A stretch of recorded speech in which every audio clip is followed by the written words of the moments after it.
Hello. How's everyone doing? Hi, Murphy. Hello. How are you?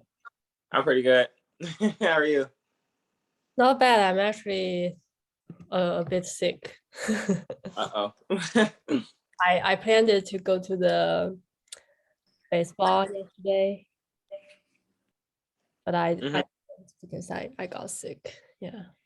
How was it yesterday? I did you go? I think I saw you on Instagram. Yeah. Yeah. It was pretty enjoyable. I would say got to meet a lot of cool people, especially the ones that was in ticket operations and the promotions and entertainment director. She was pretty funny. Yeah, got a chance to oh my gosh, engage with some fans and just enjoy like a sports atmosphere. Like just kind of miss it. Yeah. So that's you're gonna do a marketing project? Oh, I'm not in that class. I just wanted to go. Okay. Yeah, I think you yeah, I was a bit surprised. I saw you go because I believe you finished that class. Yeah. Yeah, I took it already, but just the opportunity to go sounds fun. Plus, for facilities, we got to go to arenas and stadiums anyway, so it actually worked out a little bit. Yeah, cool. All right. Got 16 people here. Is Anna here? Anna, yeah, she's here. Anna. All right. So I believe we will start with Anna's presentation. And then I do want to keep everything short and hopefully sweet. So so we'll start with that presentation. And then I will do a little bit of lecture on how to start your survey. And then I will let you go back work on your project outline. Of course, if you have any question about how to the outline, you can also ask me after class. All right, Anna, are you ready? I can't really hear you. The volume is really low. I can hear you, but it's just really hard, really low. Yeah. What about other people? Can you all hear Hannah well? No. Anna, I mean, yeah. No? Anna, we can't really hear you. Probably it need to be like a setting on your laptop.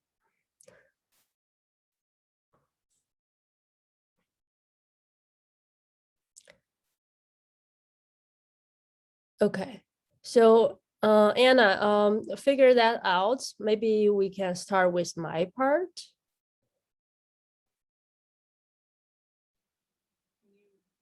I can hear you. I can certainly hear you talking, but the volume is very low.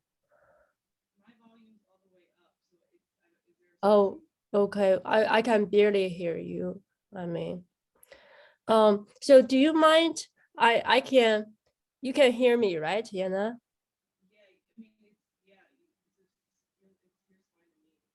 Okay, so can we do this? I can start with my part, and at the same time, can you figure out the setting on your laptop so we can hear you better? Yes. Okay. Cool. And anytime if you want to try your mic, just send me a message in chat, and we can see if we can hear you better. Right? Okay. So well, that's unexpected, but I'm gonna start with my part. Okay. So the first part of your project, let me share my screen. I'm sorry. Okay. The the first part of the project, the next step after you complete the outline, our next step is to start forming your survey. Has anyone done a survey before? I see. Yeah, I mean, yeah, I see some people nodding your head. So, but I don't know how much, if you have done it, I don't know how much experience you have with a survey, like how many survey you have did.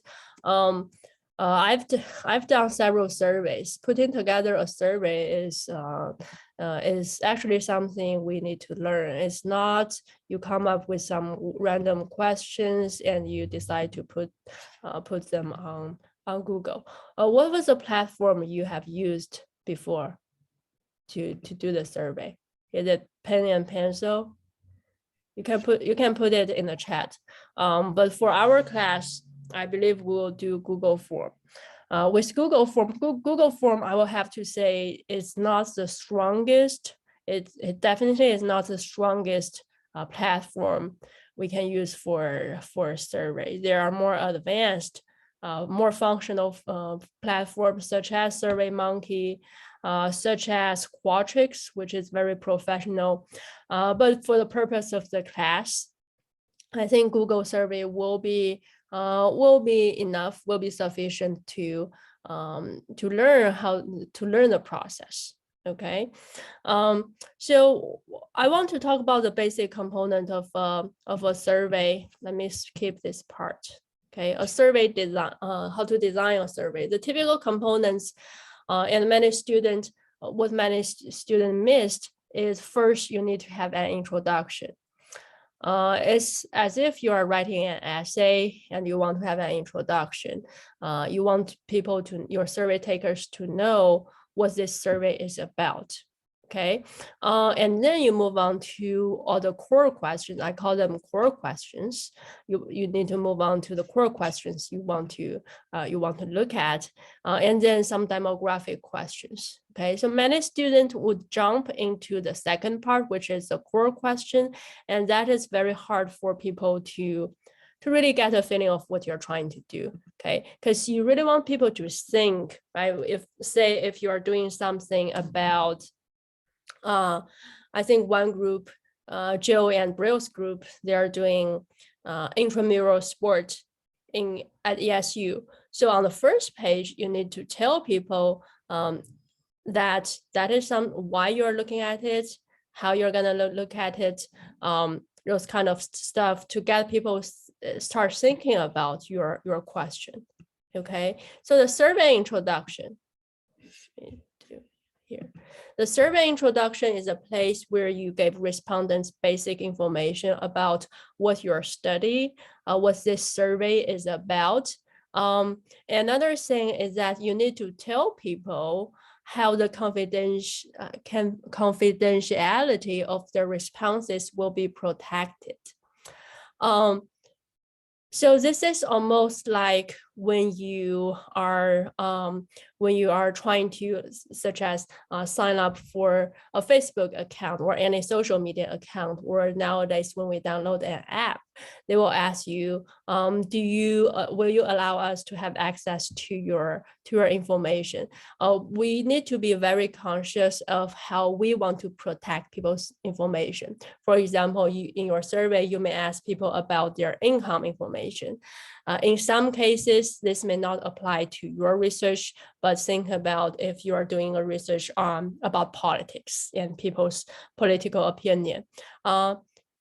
Yeah, you hope people to give you honest opinion, and that is based off you won't share that information with anyone else, right? So you need to make sure people understand that so that they're willing to talk about to share with you their honest opinion. It's also important that you use a language that everyone can understand. So like Murphy said on Wednesday, understand who is your target. If your target is ESU student, Well, probably you don't really need to explain where is the rec center, right? But if you are talking to someone else about ESU, you need to explain that. So that's just an example to understand who would be your target survey taker. Right. Okay. Okay. So right here, I just put up a sample, an example of the survey introduction. So this is something I need all groups to have on the first page of your survey. So if the first page of your survey starts right away with questions, that's a no. Okay, so you need to have a page just for a description of your survey, and just especially the first two bullet points we talked about on the previous slide. So this one, I use the example of attendance at ESU sport games. So dear survey respondents, you could also say dear ESU students or dear ESU warriors. So in that way, it's a way for you to kind of make your respondents more connected with you. Thank you for your interest in our research. In this research, we're going to investigate ESU students' attendance, blah, blah, blah. And then I tell them what are the more, I give them a little bit more details of this survey. I said, in this survey, you will answer questions about your past attendance experience at ESU sport games. So while I was reading that, I am as a survey taker, I will start to think about, okay, have I ever went to a ESU sport game, right? What was the most recent time I've been there? What was the experience like? So while I'm on the first page, I'm already putting myself in the context of your research. So I then write your daily sport and exercise behavior and your general life at ESU. So whatever you write here needs to really be the core areas of question you need to address in your survey. Okay. The second paragraph is a must-have. There are different ways you can frame it. Here is just an example. First, I asked them to please read each question carefully and respond to all questions with your honest opinion. So, I mean, people will, naturally we want to respond with our honest opinion, but just to remind them will be very helpful.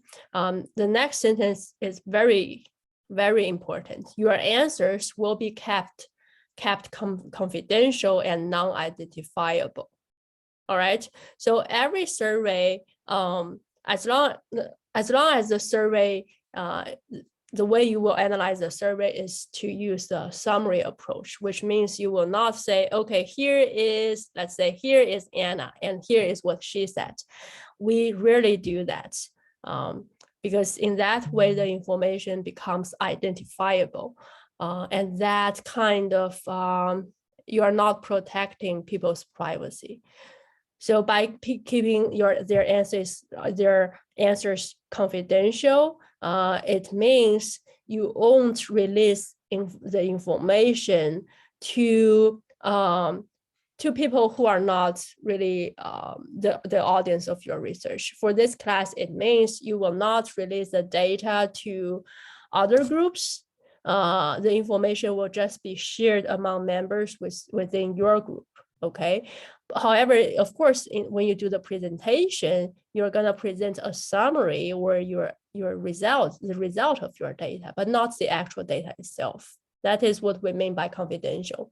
Non-identifiable means if they see an example, say you have an example of someone complained about something of ESU games, right? There's one respondent in your survey just made a very negative comment about ESU sports, for example. That information is non-identifiable, which means we don't know who said that. Okay, and that is very important because only by saying that, people will tell you their honest opinion. If everything is identifiable, people will just say, yeah, you did a good job. Okay, so that sentence I suggest you to probably take a note of it. I mean, there are various versions of how you can state this, but this is the most, I think the most simple way. It's a simple way of giving your respondents a peace of mind. Okay, and this sentence is also, I also suggest you to include is this survey takes about 5 minutes to complete, or if you think it's a 10-minute survey, you also need to tell people it's 10 minutes or 3 minutes. Okay, you need to let people let people be prepared for what they are going into. If it's a longer survey, well, you tell me it's long, and then I will be fine if you ask me a bunch of questions. But if you never tell me how long it is, and it's just questions after questions, then I would be upset, right? I believe you would also feel the same. This final line here is, if you have any questions about this survey, please contact us at, this should be your email address. So in case if anyone have any feedback, or they just have something to say about your research, you need to be to give them an avenue to share their thoughts. Okay, I would say barely anyone would email you, but having that line there is very important. It's like whenever you at work, you send an email to people, you end that with, if you have any questions, please email me. Please feel free to let me know. So it's a way to show respect. It's a way to allow for like two-way communication between yourself and your survey respondents. Because in the past, I really had some survey respondents emailed me and they pointed out a problem in my survey. So I was very, I thank them a lot, because I was able to go back in and change the mistake I made. So again, this is a simple version of what you need to include, but these are the core information everyone should include in your survey project. All right. Any questions about this first part? Any questions? I'm gonna look through people's video, make sure. Okay. All right. Let's proceed to the second part. The core questions. So after you introduce to, you have that first introduction page. I mean, in the past, based on my experience, many students think, okay, it's time to ask people who they are. It's time to ask them what's their gender, what's their age, what's their racial identification, all those kind of, that's what we call the demographic question, okay? However, you actually want to save the demographic question but at the end of the survey. And that is because when people just start a survey, that is when they have the most attention to the survey. So you want to ask what you really care about right after the introduction. Okay, of course, you still want people to warm up a little bit, but go right into your topic. Okay, don't start with demographic questions. I mean, probably in your, if you go to the doctor office, there's a survey and it will start with your age, your name. That's not how it works in the business world. Okay. So core questions, there are typically two types of core questions. And this applies to almost all kinds of survey. One is behavioral question. The other is attitude question. And that is because in the business world, attitude and in many cases, or ultimately behavior is what we care about in in our research. Okay, so for your project, what this means is that you need to think about what are some behaviors you want to examine, right? And then what are some attitudes you want to examine? Say you're doing intramural sport participation in sports. Well, do you want to ask people about, do they participate? how frequently they participate. Those will be some behavior questions. You also need to think about, well, attitude wise, what we need to measure. Okay, because doing business is both about impression and awareness. And if people like you, so that is their attitude and what they do, right? If they just like you, but they don't actually purchase, they don't attend games, there is a problem, right? If they attend games, but they still have some opinion about you, then there's a problem about their attitude. So we need to care both about attitude and behavior. Many students just measure behavior without looking at attitude. But really, if you don't look at attitude, you don't know how something happened. Because we know that your attitude, like what you think, will influence what you do. Okay, so you need to care about both, and I need to have both attitude question and behavior question in your. I need to see both type of question in your survey. So, behavior questions, of course, they need to connect to your broad research topic, and specifically the research questions you're looking at. So maybe before you do all of this, the first thing is to specify your research question. Make sure you have a solid research question, right? Are you looking at game attendance, right? If game attendance is included in your question, it means you need to ask about game attendance in your core behavior questions. And in terms of what you could ask about behavior, you could ask about past behavior, existing behavior, which is the actual thing they have done before. Or you can also ask about future behavior. How you can ask is future behavior attentions.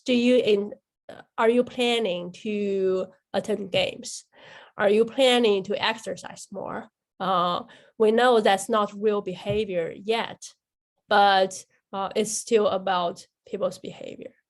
Okay, so in terms of how you could ask this, some typical format of asking about people's behavior, number of occurrence. So how many times have you done something? Okay, I mean this four types of questions are all about past behavior. So you can ask people how many times they have done something, how many items they own. So those are the like number of occurrence. Second type is frequency, how frequent they do something. Third type is yes and no. Have they ever been to the game? Have you ever played a certain sport? And also time duration. For example, how long ago or when was the most recent time you exercised? The answer could be a week ago, a month ago. How long do you usually work out on a typical day? The answer could be like 2 hours, 4 hours. So that is the duration of time. Okay, so I mean, this should be quite obvious to you, but I think the key point here is you need to pick the right way to ask about people's behavior. All right. If, let's say you are talking about going to the gym, right? Probably, right? Do you want to ask yes and no question? Have you ever been to the gym? I mean, that is probably a screening question. Right? If you want to ask people about going to the gym, what do you think is the most applicable format? Will it be number of occurrence? How many times you have been to the gym? Or frequency? Or yes and no? Or time duration? Which one do you think would be the best in terms of going to the gym? Okay, see an answer there. Frequency. Okay, Jackson said it is frequency. Any other answers? Okay, so I guess we would all agree it would be frequency, right? So if you ask someone how many times you have been to the gym, well, I don't know, hundreds of times. It doesn't make sense, right? Because it's something that we do so frequently. well, you could certainly ask me how many times you have been to I have been to the gym in the past week, but that would also be a problem because, well, in the past week, I was not feeling very well in the past week. So 0. But on a regular basis, I go to the gym about 3 or 4 times a week. So again, this links back to your research question. Do you care about people's regular behavior? Well, if it's regular on a regular basis, that's what you care about, probably frequency. If you really care about what they have done recently, because that relates to your research question, then give people a time frame and then ask your question. Or like some students in the past ask, how frequent do you attend NFL or NBA games? Do you think that would work? Like they send the survey to ESU students and ask them how frequent they attend NBA or NFL, like pro sport games, professional sport games. What would be the problem of that?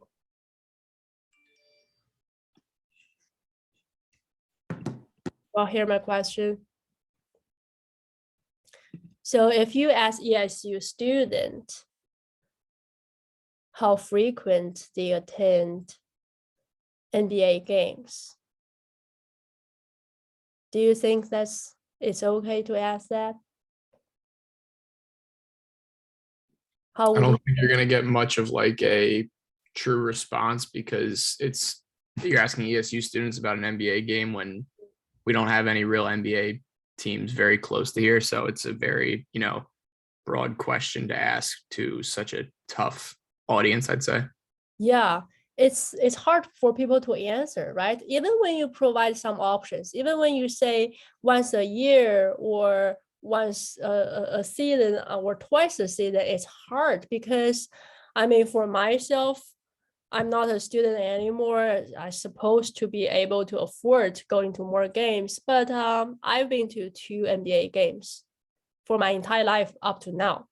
So how can I tell you how frequent I go? Do I divide 2 by I just don't know how to answer that. So for something of that nature, well, you should go with number of occurrence, right? How many times you have been to the NBA games.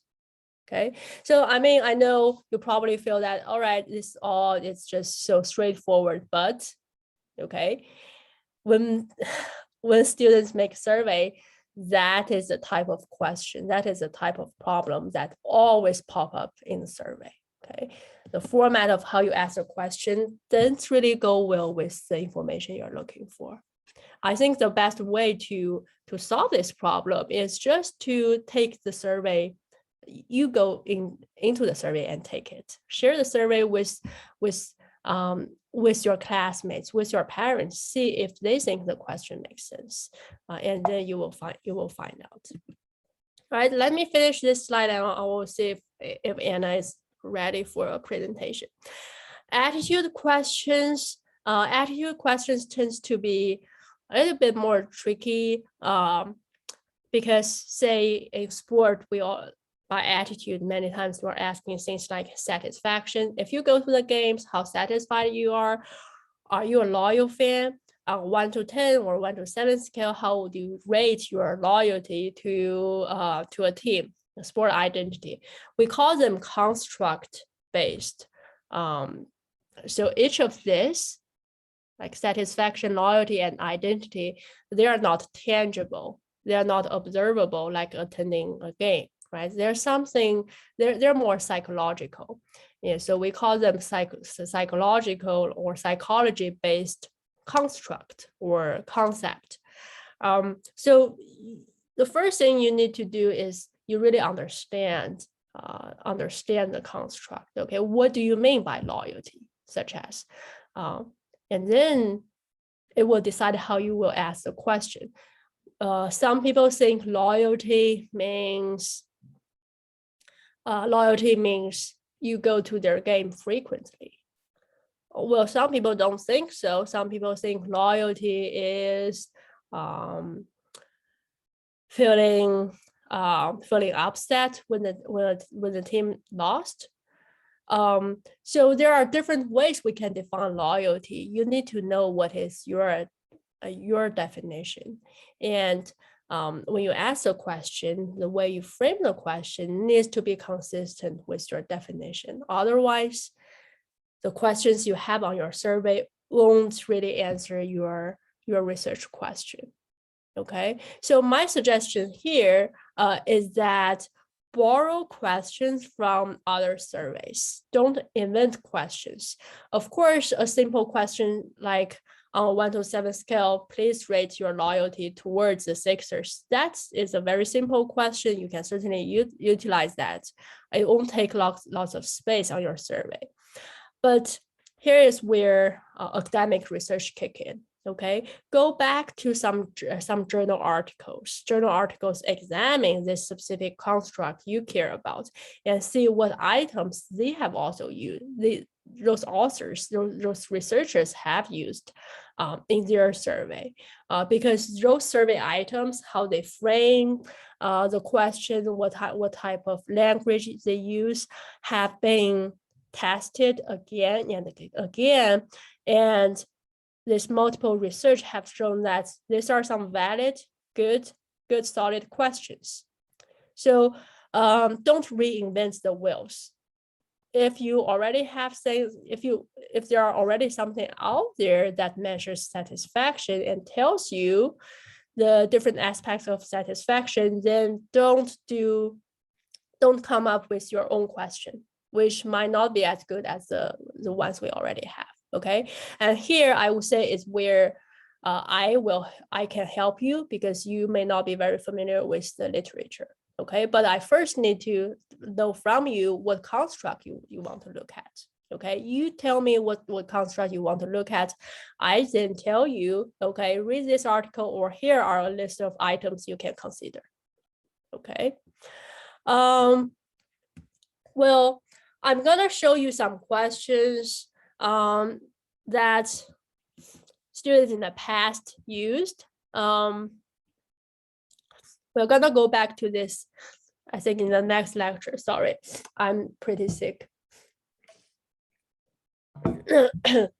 So here are some questions, like they did a research on how COVID has influenced eSport.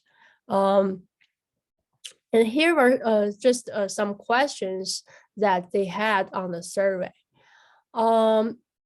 Yeah, just read these questions. Do you think these questions are good? I mean, I put it here because they had some problems. And it's just some common problems that all students tend to make. So what's wrong with these questions? The first one is, do you believe COVID has had a positive or negative impact on eSport? Well, first, can you hear me? Yeah, okay, great. And I can hear you now. Okay. The first one, COVID, like it was kind of like broad, like a negative or positive impact on like what part of eSport, like the playing aspect, the revenue, like the marketing, the work for, like which aspect of eSport is it? Mm-hmm. Sure. So probably you want to specify, right? Probably I think it had a positive influence on its financial financial aspect, but a negative influence on the other aspect. What should I choose? That will be a problem. Yeah. Any other thoughts about this question? Well, let's just say I click on yes. What does that mean? It's hard to say. It doesn't really mean anything, right? So because this question here has too many things packed in it. One, you're asking me, do I believe COVID has anything to do with eSport? But you also ask me, there's a positive or negative impact. So it could be, yes, I think COVID had an impact. Some people may also interpret this as, yes, it was a positive impact, or no, it's a negative impact. So, I mean, there are so many different ways you could interpret this question. which probably means you need to change the framing of the question. Okay, it turned out that in their data analysis, they didn't really know, they were not sure how to interpret the data they have, just because when they wrote it, they didn't really think about how they what this question really mean. Do you prefer live sport or e-sport better? Anyone see any problem in this one? Do you prefer live sport or e-sport better? Well, I would just, yeah. Anyone? No, like it's kind of hard to. Are they saying like live sport as in like real at the moment sport, or just like real people sport? Mm-hmm. It's kind of hard to interpret. Yeah, it's hard to interpret exactly. So what do you mean by live sport, right? Since you are comparing it to e-sport, probably they were hoping people think e-sport is what we mean by probably traditional sport, live people play like physical, that type of sport. But when we say live, it means it's live. E-sport could also be live, right? So I mean, that group, they just made assumptions about how people would interpret this. So I think the lesson here we need to learn is don't make assumptions, right? If you say something, define it. If you think your survey involves many specific terms, you need to define it on the first page. Probably even after your introduction, you want people to read a paragraph of background information. By live sport, we mean this. Or just change up the way you frame things. You can say traditional sport, and then put it in the parentheses. By traditional sport, we are referring to basketball, football, etc. Okay. Final example here. How did you find out about a sport, and did COVID have any impact? And the options they provided were yes, no, and other. I mean, the problem should be quite obvious to us. How do you find, I don't know, there's no way I can answer this. If I click yes, does that mean COVID had an impact? But I also want to answer the first part. How did I find out about eSport? I can't really answer this question, okay? Because they are putting two questions in the same sentence, and they're not providing me the right way to answer them. So, I mean, when we look at these questions, you may say, oh, how could they make that mistake? That's just so straightforward. How I'm not gonna do anything like that. But again, this is something that almost all groups would have something like this. And yeah, they were in a class, they were doing a project, so professors can help them.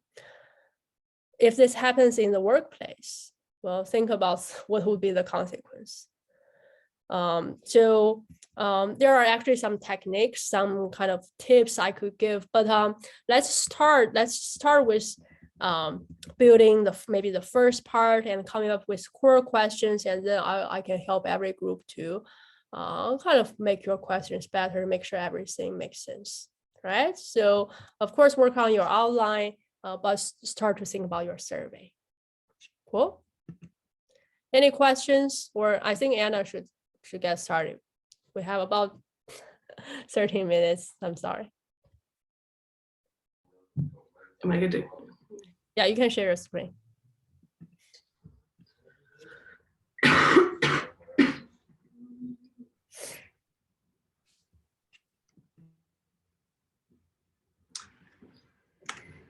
All right. Hi, my name's Anna. I'm going to be talking about if the e-sport is taking over the traditional sport, like in the market and in the industry, and what happens next, where do we go from here?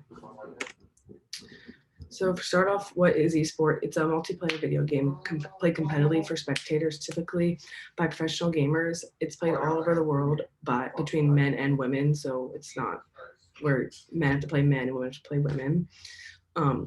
So it's convenient for everybody because people can play in America and play somebody across the world in China. So don't have to travel or anything. And so why people are choosing esports, it has some perks, the same perks as traditional athletes. For example, Nike signed a 4-year deal with League of Legends Pro in China, supplying him with sneakers and clothes. So just because you aren't some big athlete that has been training all your life, you can play video games like you love and get the same perks as it. The monetary value that comes with it, the average player makes about $3 million in salary, and the prize bonus for winning tournaments comes to about $1 million each time. There's no physical requirements. They say that people who play esports play with their mind rather than their muscles. And like I said, it can be played all over the world. And it also could potentially become a sport in the 2024 Olympics. It actually is already assigned to be in the 2022 Asian Games, and it'll include the League of Legends and the Dota 2 game. So just to like show who's been investing in esports, in 2019, it received 1.95 billion in investment funding. And the top investments for the year was 51 million in joint venture between Comcast and Korean Telecommunications from SK Telecom to launch a sports joint revenue. Will Smith also was part of a $46 million funding round raised by the esports organization Gen Z.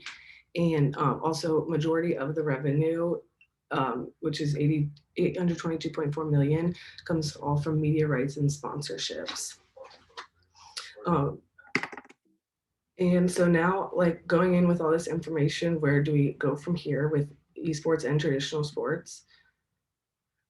Just to overview the market, there is a year-on-year audience growth of about 11.7%, and the growth for traditional sport and audience growth was about 7.2, and then the revenue is also it's increasing 10% each year. And the esports viewership currently stands at 496 million people worldwide. And in 2022 alone, the number of esports viewers in the US increased 70%, which also this does play a huge role with COVID because all sports were kind of canceled throughout the year, and people resulted to online video games. But from 2012 to 2018, there was a 195% increase in viewership.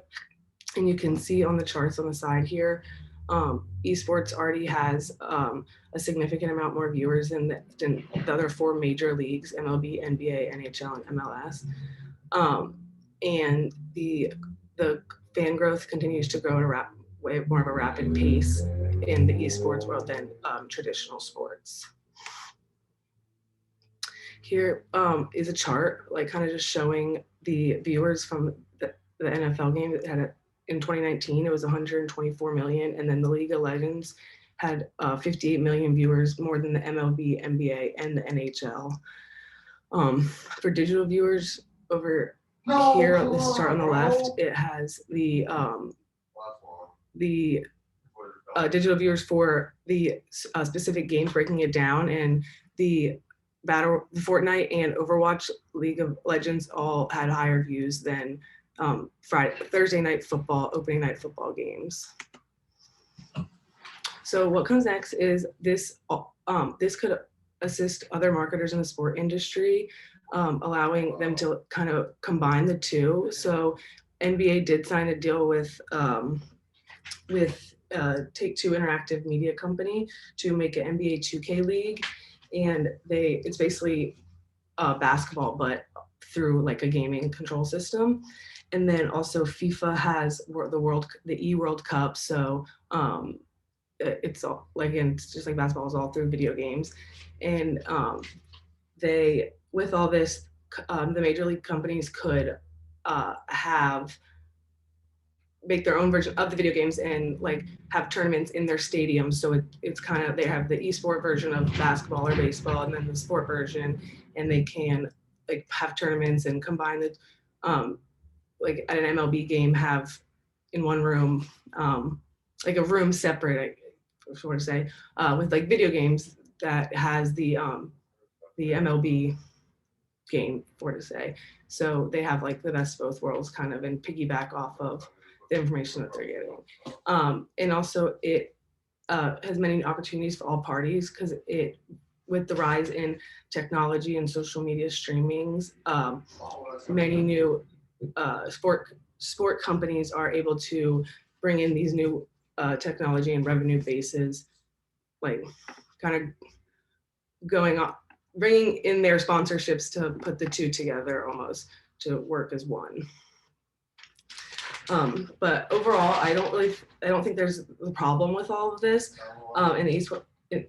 There's a problem with the rise in the esport industry, but smaller leagues such as like AAA teams and NHL could lose a lot of money in sponsorships and media rights because they're all going to esports and more money is getting put towards the esport industry. And that's all.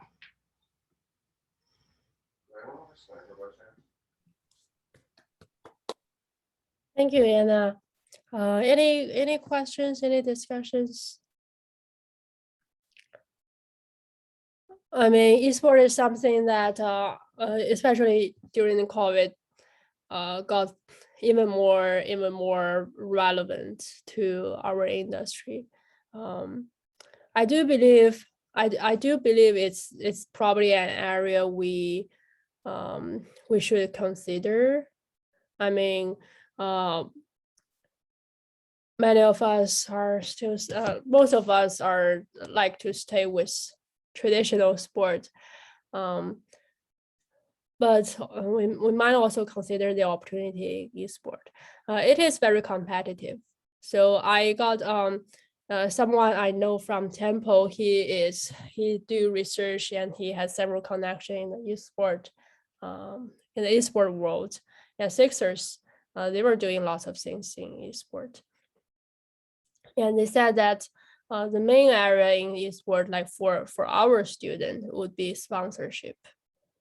I mean, sales are connected to sponsorship, but sponsorship is the biggest part. Like Anna said, esport was taking away many sponsorship from traditional sport. So think about if that is the area you want to pursue.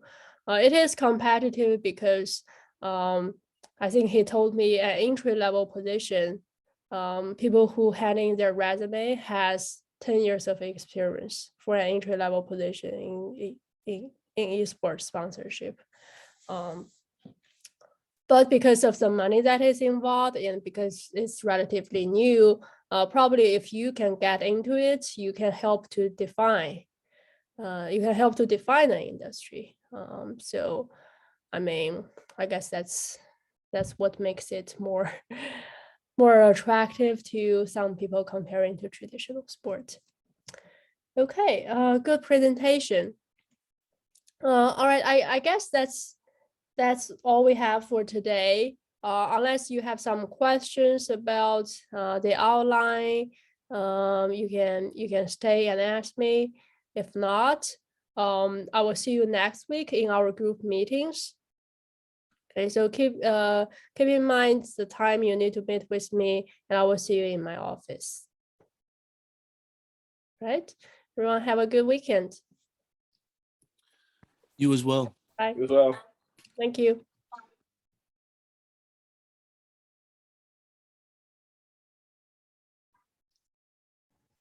Hey, Dr. Joe. Hi, Jackson. Hey, I have a question about the outline. Yeah. So I'm looking at the syllabus and like the section 1 where it goes over like the project outline, like what we need. Okay. So we were working on a little bit last night. So we have like the research problem defined. We go into like the background of the project or like the research, and then we go into research questions and then the objectives. Is that kind of like what you're looking for? I can share my screen if that would be helpful. Yeah, can you share a screen? Okay. Yeah, if you can show me the Word document you're on. Can you see that? Yeah, I can see that. Okay.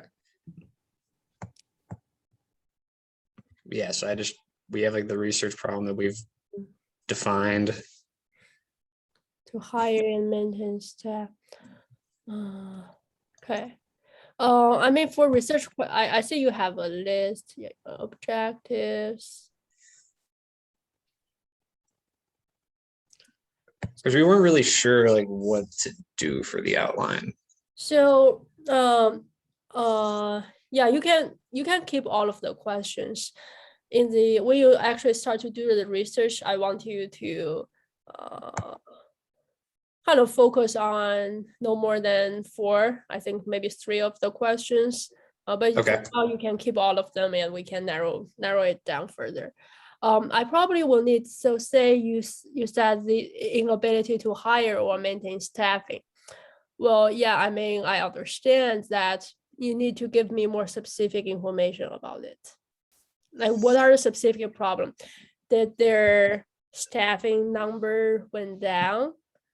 From where to where, and specifically what parts? Sales, game day operation, ticketing, what area face the most problem, Right. and how that has impacted their organization. Primarily, okay, game day rules, all right. So you need to be more specific. On game day, there were shortness of staffing on this on these specific areas, and because of that, there was a problem of they were not able to provide better service to the fans, such as they did this wrong and they did that wrong. Okay.